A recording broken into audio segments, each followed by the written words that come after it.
My name is Christopher Samujh. I'm an orthopedic surgeon, and my specialty is hip and knee replacement. I grew up in Seattle, but honestly, we spent a couple of years moving around. My mom was a doctor, and when she had to do her training, the entire family had to move with her.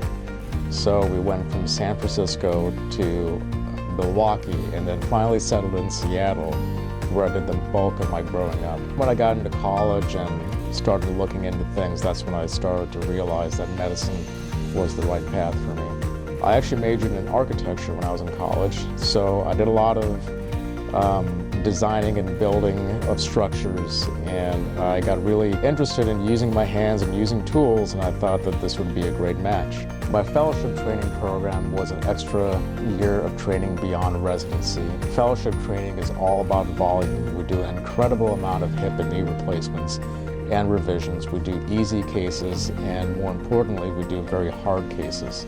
So it prepares a surgeon not only to do the easy ones well, but also to do the hard ones. One of the things I took away from fellowship training was that you can always improve on an already good result. The first time I see somebody in my office, my job is to figure out what exactly their diagnosis is.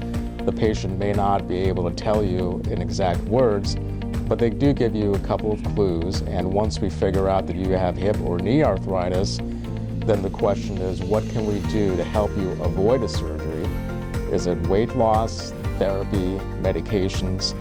And if you've tried all that, then we discuss having a hip or knee replacement. What we offer here at Scranton Orthopaedics are some minimally invasive options. In general, there are two ways to do a hip replacement.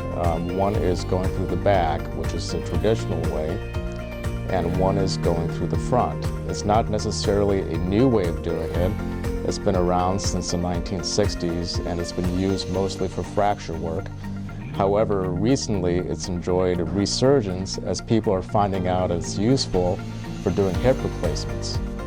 And with the anterior approach, we don't have to split any muscles to get down to the joint like we do with the posterior approach. So the recovery is a little bit faster and there's a little bit less pain. And if you're an otherwise active and healthy person, that could mean the difference between a couple of weeks of recovery. One of my favorite stories is a gentleman that came to me. He was in the car mechanic business. You know, he fixes cars, and he's basically on his hands and feet all day looking under cars, and he had severe hip arthritis in both hips, you know, and he said, okay, well, let me try one hip replacement. So we did a hip replacement using the anterior approach so that he didn't have any restrictions after the surgery, and he can go back to work relatively quickly. He came in 2 weeks later and was essentially back to driving with the right hip. And he liked it so much that he got his left hip done. What I love most about what I do is seeing the patients walk and function better than when I first met them in the office. We have patients that were significantly disabled, they didn't really do very much, and then if they have their surgery, they're back to at least doing some of the things that they enjoy, and that means a lot to me.